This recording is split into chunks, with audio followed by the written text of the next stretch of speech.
a pelican's flight. Dear Fairhope, Alabama, my heart is yours.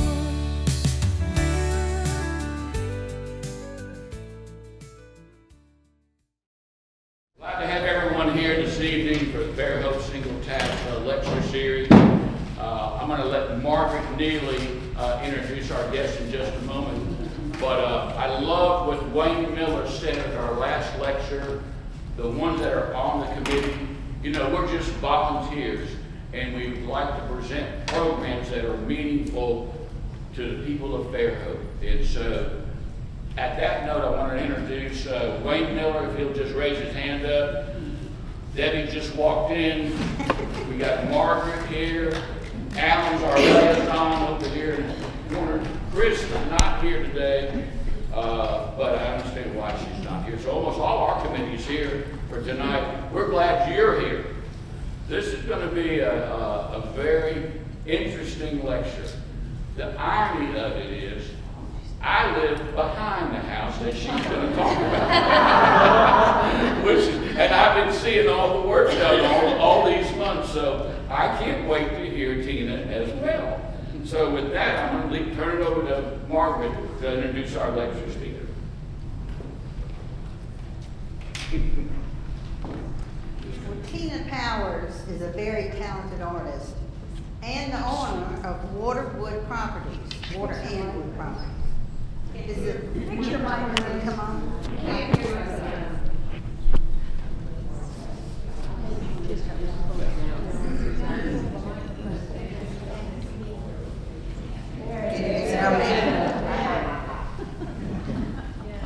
She founded the Water and Wood Properties as a boutique vacation rental, and she founded it in 2021. Several of her homes have been lovingly renovated, as you will see tonight, and restoring their character and with giving the guests a beautiful place to stay. Tina graduated from Louisiana Tech University in art, but she didn't do art right away. She decided she would dance and sing in Branson, Missouri for a couple of years.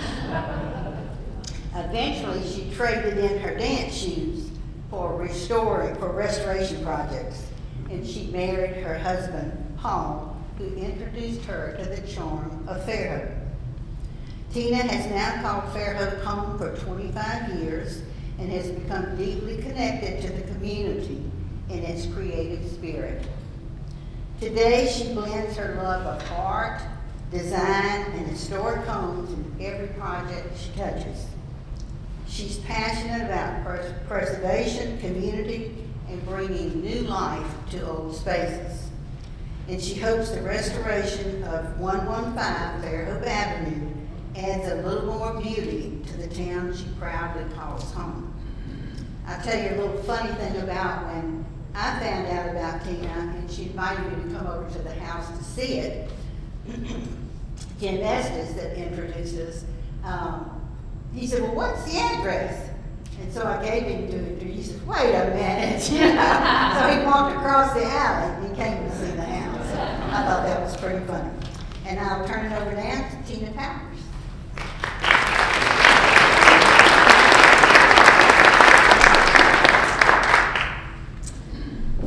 It's mauve. It's not pink. That was told to me the first time I met Miss Jones Schnitzer at the open house at Fairhope Rose.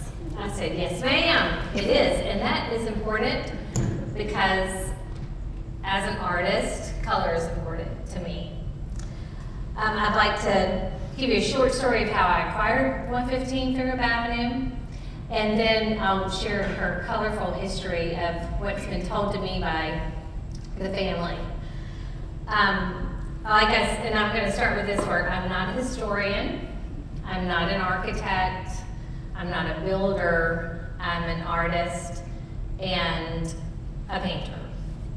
So, in speaking of painting, I was participating in the Plain Art Festival with the Art Center. It was in November. I believe, no, October, and I was painting a friend's cottage in downtown Fairhope. And she said, and she's also a short-term rental owner, and she said, have you seen the pink house on Fairhope Avenue? And I was like, what? No. And she said, no, I said, how is there a pink house on Fairhope Avenue that I've never seen before? And she said, well, it is, and it's for sale. And it's been for sale, and I think you would love it. And I said, let me finish painting, and I'm gonna go over there. And that's exactly what I did. And that day, I drove over a couple streets over, and just from the sidewalk, it was just love at first meeting. And that's what I saw. This is what I saw, and this is a picture that some of the daughters shared with me. And I want to say, Miss Joan, when do you think this was taken? In the 40s, maybe? Approximately the 40s?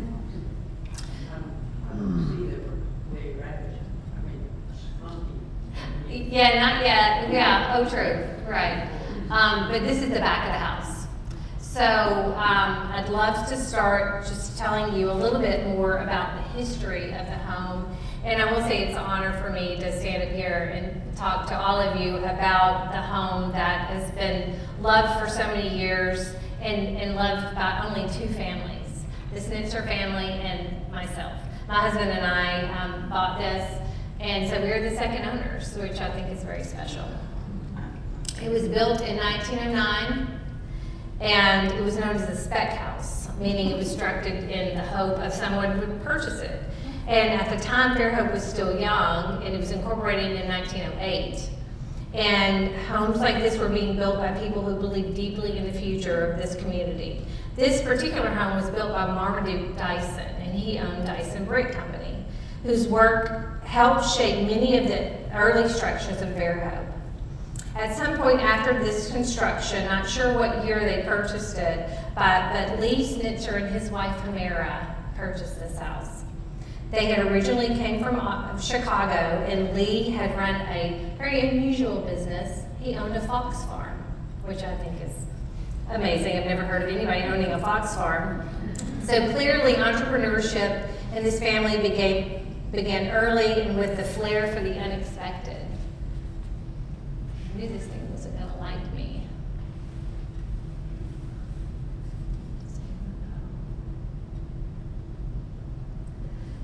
So here's the family. We have Hamera and Lee Schnitzer. For health reasons, the Schnitzers located south, first settling in Magnolia Springs before eventually making Fairhope their permanent home. Lee quickly became an important part of the community. He owned the Fairhope Fuel Company, and he was also one of the founding members of Fairhope Yacht Club. He was known to enjoy music and often played the banjo and mandolin. Later in life, Lee lost his eyesight, but his connection to music and community remained strong. His wife, Hamera, which I love this part, was an artist, and she was a painter. While we don't know many details of her life, we do know that creativity clearly ran through this household. In fact, Lee's own mother, Cora Williams, who that beautiful star is right there, she had quite the story herself. She was a silent film actress in Los Angeles during the early days of the music industry. She would visit Fairhope from time to time, though she never made it her permanent home. We can only imagine how interesting those visits must be in a small coastal town in the early 1900s. Lee and Hamera had one son, Martin, right there as a little boy. And he attended Fairhope High School, graduating in 1942, and later became a professor. And this is Martin being silly with his mom. I love that picture. Martin married the lovely Joan Schnitzer, and I'm absolutely delighted to share that Joan is with us tonight, front and center, at the wonderful age of 95. We're so honored that you're here, and honored that her daughter Meredith is also here, and to share this memory. Martin passed away in 2010 at the age of 85, but the family legacy continues through their three daughters, Melanie, Meredith, and Marcy, and I feel like I've really gotten to know them through this whole renovation of this home. And now we arrive at my favorite part of this house. The daughters have shared that when they visited their grandparents, they were always looking forward to it for two very important reasons. The house had an elevator and a monkey. So there's Pedro right here. And I am obsessed with Pedro. He was a spider monkey that had full run of the house.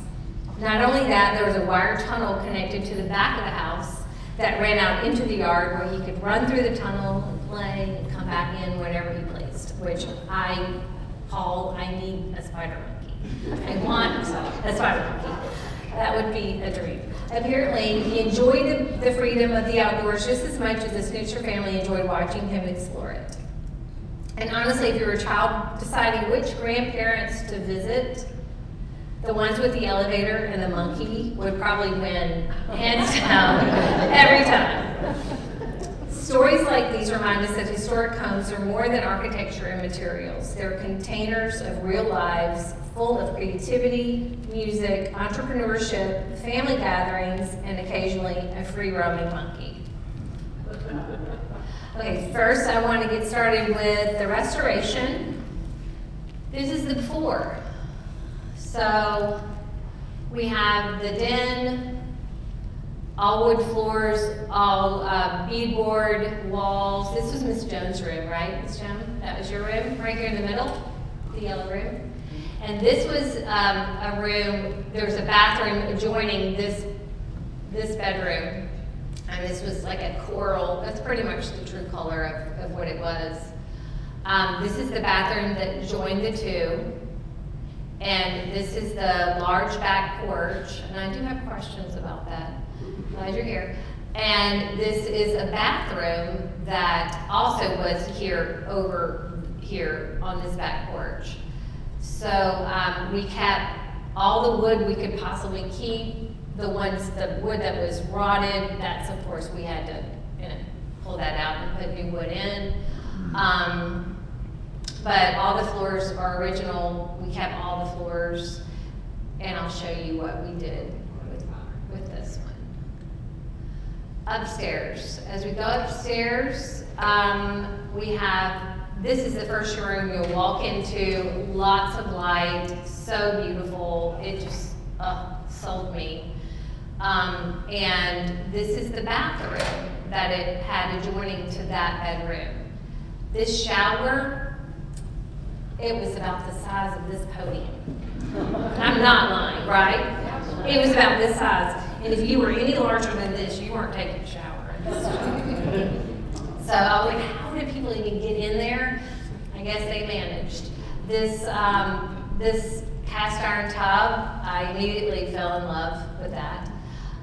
So next door to this bedroom was also another bedroom, and the windows across the front, these are the windows. We kept all the ones that the contractors didn't break as they were cleaning them.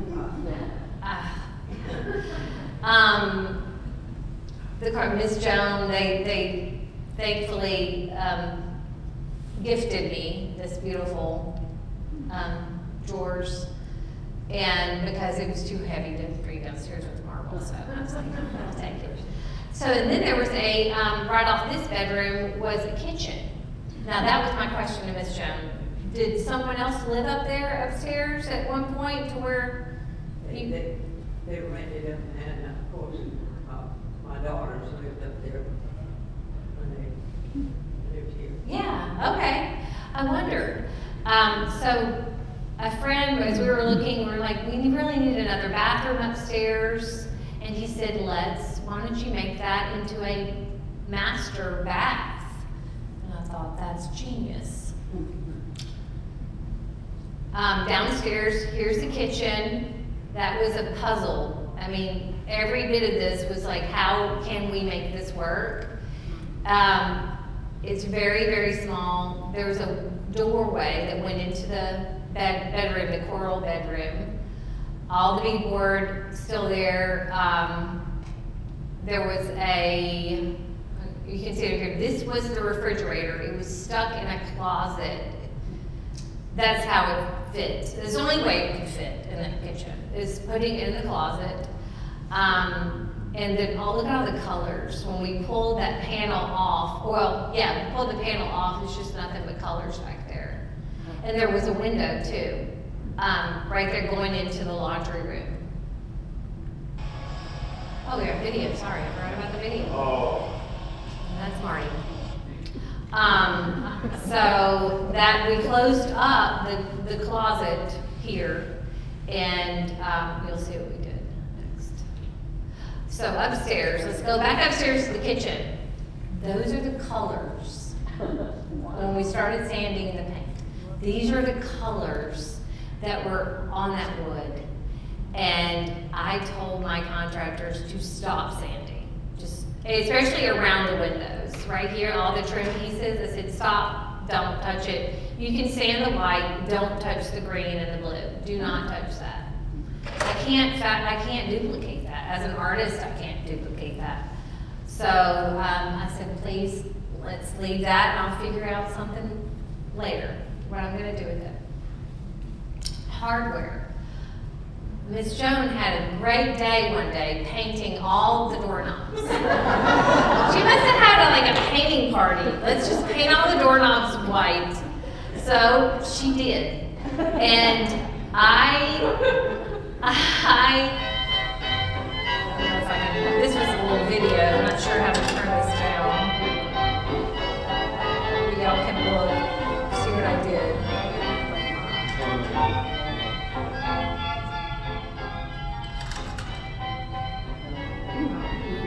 I had researched how to get paint off of steel. And they said, put baking soda in boiling water and let it just boil. So my husband would come home and go, oh, what's for supper? I'm like, doorknobs. So nightly for about a week, we had doorknobs for dinner. And a little before, a little after. But talk about scrubbing. I scrubbed for so long on those doorknobs and plates, but it was worth it because look, that's what I got in return. So about this light, so this was hanging in the front porch as you walk in. It's been there a very, very long time, completely black, rusted, but look how beautiful that is.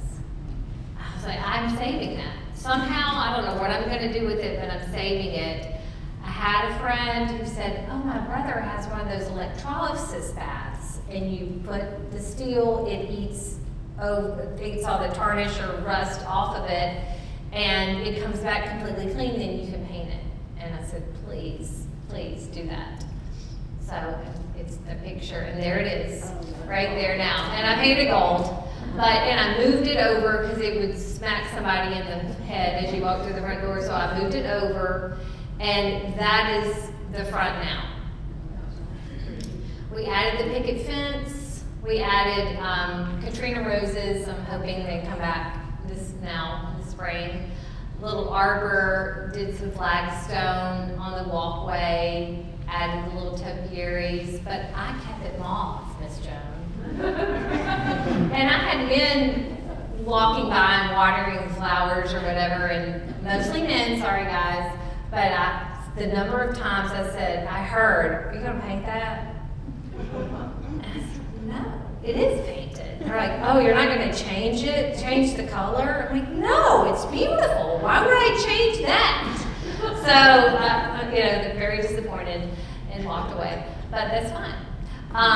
And also, these rocks were all over the yard. And instead of tossing them, I used them as accessories into the garden. And I was watering flowers the other day, and a man came by with his dog, and I'll talk to anybody, and he said, you know, those rocks came from the bay. And the Mosier Castle, all of that was built with those rocks that came out of the bay. And I said, I wonder, why would they bring in all these rocks from wherever, they're usually not here, but they came out of the bay. And we have tons of them, and I love them. The front porch, like I said, I had to fight for that pink porch. My husband was like, you should just do it gray. And I was like, you have lost your mind. Look around. It's gonna be pink, but it's gonna be dark mauve to be, technically correct. And the light is on the porch. So this is the den now. So it is a blush. It's called blush, a color pink. It's a really light pink. This is the before, and you can see the fireplace. We kept the brick, but I wanted to dress it up a little with a mantle. So I got a Marketplace, and I found a mantle in Mobile for $100.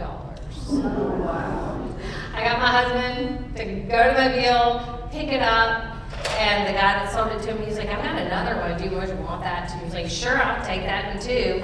Well, then we brought it back to the house, and my contractor Marty said, did you even measure the fireplace? He said, Marty, it was only $100. He was like, I don't care. Did you even measure it? It doesn't fit. I said, but you're magic, and I know you can create anything. So I'm sure you can do this. So he did. He put the two mantles together, and it's perfection. Totally perfection. Most of the art, not the art, but most of like this is from Vicksburg. This table is my mother's. It's over here. This table handed down years ago. This tablecloth that we got in Hong Kong last Christmas.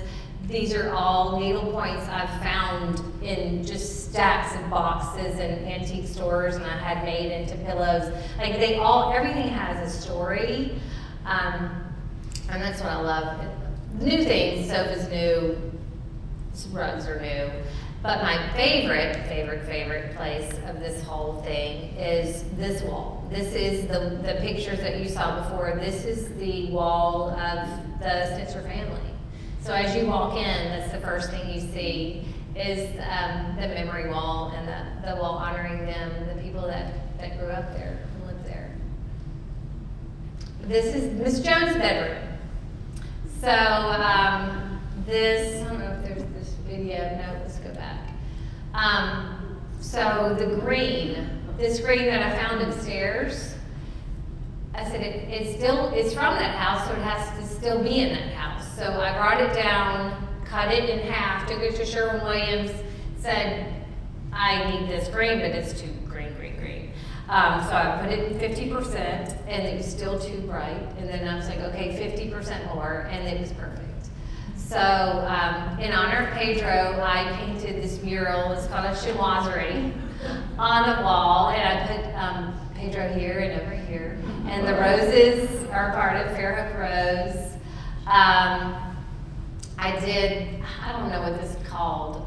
It's not cornice, but it's something. It was there with a trim piece, but I wanted to make it look more cottagey, so I did lattice all around where that top piece was. But still, the ceilings are all beadboard, the walls are beadboard, but I did have to put an MDF on top of this so I could paint on it. Because painting a mural on beadboard, it would be too difficult. But this is one of my favorite rooms. And this is the room opposite that was real coral, as you can see. This is that bedroom, and it shares the bathroom with Miss Jones' old room. So this is the bathroom. This is the before, and that is when we tore out the tub and all those shelves. Miss Jones, I don't know how you would even get up there to those cabinets because they were so high. I don't know how those were even used, which I doubt they were. So of course took the cabinets out, and now that is the after. And this chandelier, I'm originally from Louisiana, and I was visiting my parents, and my contractor said, we're missing a light.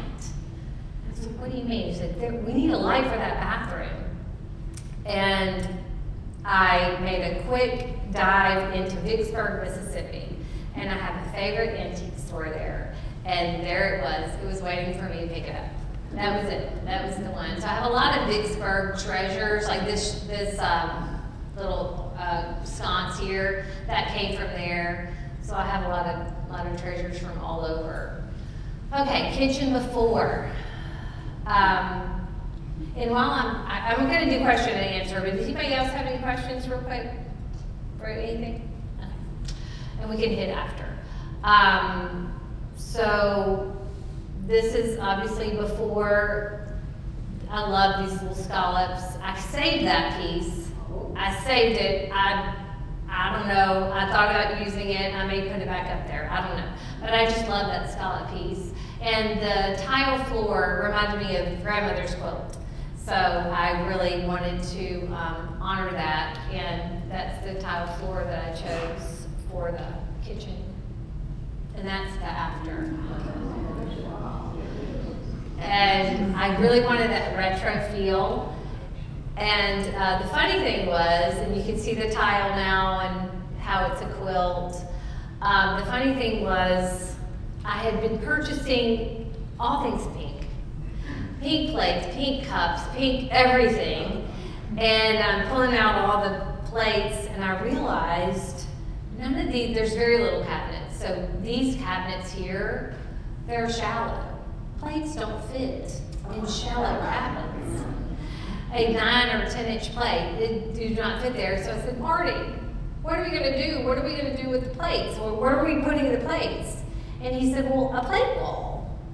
And he said, go find one at an antique store. And I was like, no, better yet, you build one. I'd rather you build me one. So he did. There it is on the wall. He built this beautiful plate stand, and then built me these shelves.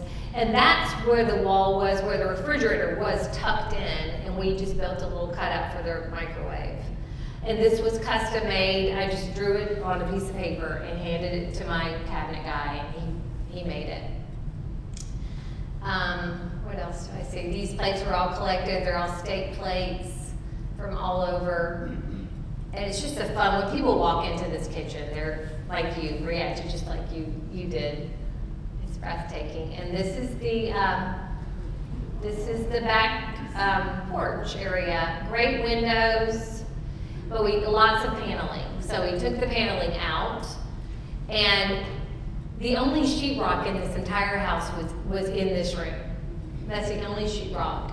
And it wasn't on this wall. We put it, I believe, on the other, no. Well, where did we put the sheetrock?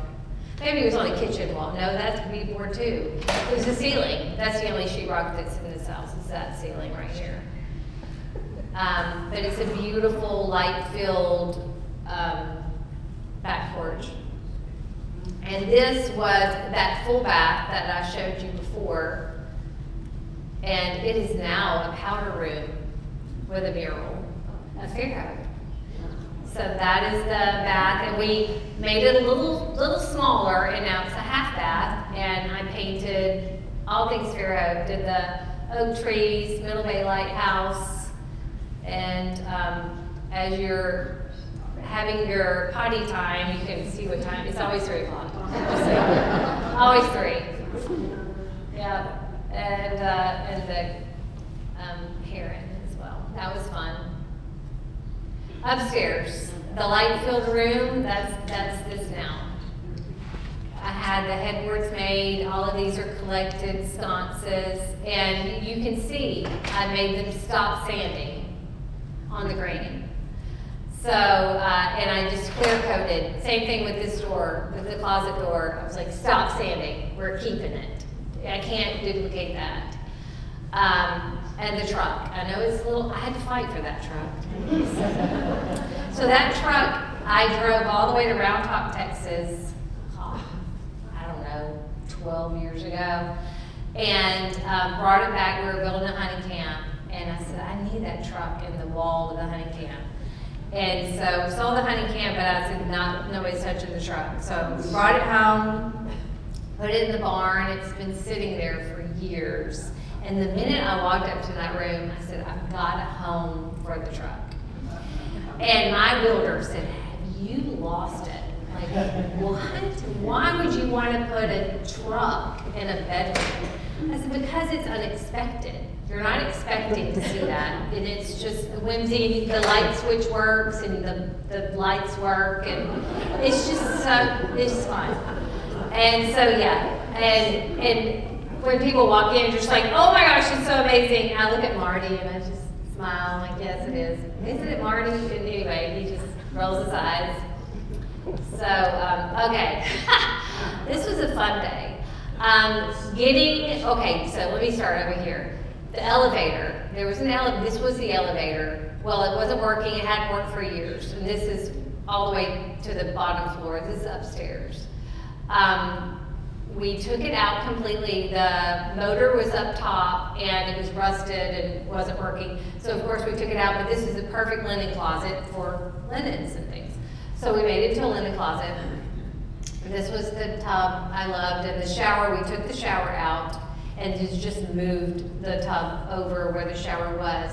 And these poor boys had to bring in that, I don't know how much those tubs weigh, and then up the stairs.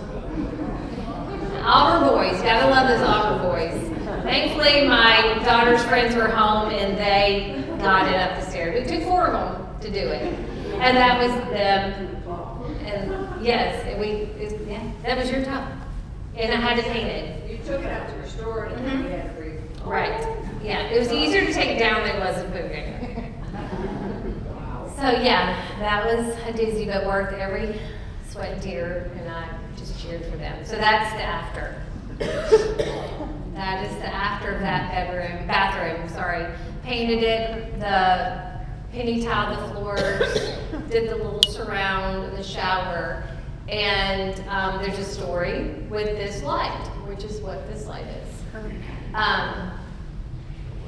So I was in France with my daughter last summer, and we were having the best time. We walked through this antique store, and I see something shiny on the floor, and go back. And I said, "What is that?" And he said, "Oh, we just got this in from a little farm." And I said, "Well, can I see it?" And he pulled up that, up here. It was black and just looked like that. And I had the perfect spot for that light. So I took my clothes out of my suitcase and I wrapped it up in bubble wrap and took my clothes and put it in like a duffel bag. I could care less about my clothes. All I wanted was to bring this back home because I knew it would be beautiful. So I was going through TSA in France, and he said, "Lumiere?" Because he looked through the camera. I said, "Yeah, oui, it's Lumiere, it's a light." He said, "Where are your clothes?" And I was like, "I could care less. And I got this light in my suitcase, and it's coming home with me." And that's what matters. So I did, and it worked. And it turned out beautiful, and I shined it, and it's worth every minute. So this is the room next to that. Very large, it's lots of light, and I added a little makeup station for when I have brides come over and girls that want to do their makeup, they can do their makeup there. And because it was just kind of an empty wall, but all the floors are the same. We kept of course, the colors on the door, on the trim. Another thing where I said just clear coat it, don't touch it, and I'm so glad I did. It's a memory worth to me. And this is the bathroom that we turned from kitchen to bath. So that one has just lots of stories. You can see the colors around the trim that I kept, and a penny tile. What I wish I had, there was a refrigerator on the right side of the room, and we made it into a large walk-in closet. And it has the entire closet is all this color. It's all the original paint. Very clear coated. It's beautiful. I wish I had a photo of that. Short story of 6:35. This light, another fun story. I was in El Dorado, Arkansas. I don't know if you've ever heard of it. Walking into a little antique store, and I see this light flipped over, not like that, but flipped over, and I thought, what a beautiful cake plate. It's $16. And then I picked it up, and when I did, it was solid, and I realized that's a light. That's not a cake plate. They think it's a cake plate, so it's $16. So I took it to the lady, She said, oh, I love this cake plate. I was like, I do too. I love it. And it came home and it's now living up there. And it's not a cake plate. It's a living. And I love my cake plate. And this is the backyard now. Here, where all of this is, was an old boiler. Remember that old boiler? And it was really rusted. I didn't want to, I love to save everything, but I couldn't save that. And I didn't have any need for it. It wasn't usable, so we had to take it out. But built this beautiful deck on the back, and then added the hot tub. That's a favorite. And then added the seating, and did a lot of gravel, did a lot of clearing. Miss Joan loved her bamboo. So I hated to take it out, but I had to take out the bamboo. And I have a yard now. You can see everything. And the storage room, she had that there. I kept that because I knew I could use your storage room, so I just moved it over a little. And in that little spot right there is a golf cart, a pink golf cart, that all the guests, have you seen it? I've seen it right there. Have you? Oh, good. Yeah, all the guests love it. Yeah, love the golf cart. And I have a little sign on the back that tells where it's from, so if they're acting up, you can tell me. But it had the string lights and did not take down a tree, didn't have to. Found out from the Satsuma's right there. Yes, the Satsuma's right there, and I can't wait for it to start producing. It's a big Satsuma tree, and but I was so thrilled when this is all the people that made it happen. These are my renovators, landscaping, everybody. That I couldn't have done it without these people, and of course my family too. They 10 months of every day. I did not swing a hammer, but I really clapped loud, and I was like, way to go. But I did not do any of that, other than painting the walls and the murals. I did do that. And I loved being with the guys, listening to their 80s music. It was so much fun. But I was happy when we were putting an offer in on the house. I knew other people were interested as well. And I remember writing a letter to Melanie, I believe, telling her that I wanted to bring it back to its original glory. And I would hope that she would consider me as a purchaser. And because I think the people before me, they weren't going to do that. They were going to tear it down. And I'm so glad she allowed me to bring her back. Because I had so much fun, as you can tell. I could talk about it all day. And there's so many stories and art of little things in that house. And I did that little drawing, that's my little logo. And there's a sign outside on the fence where people can drive by and do that QR code and make it a reservation. And I have other homes, but obviously I'm a little partial to this one. But I really appreciate y'all. But restoring this home has been an incredible journey, obviously. But what makes it truly meaningful are the people and stories that came before us. It's a privilege to help preserve not just a house, but a piece of Fairhope's living history. But thank you.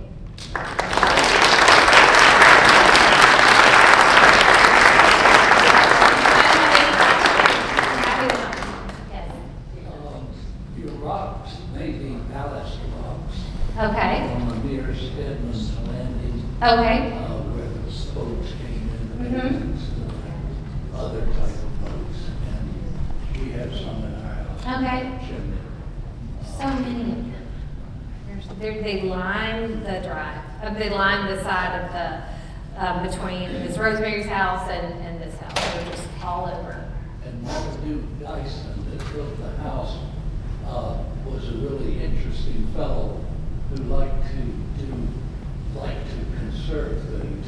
Okay. So that our son bought a Marmaduke Dyson house over on Morphy, and we were remodeling the kitchen.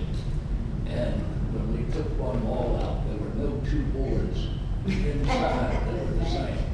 Interesting. He wouldn't throw scraps away. Uh-huh.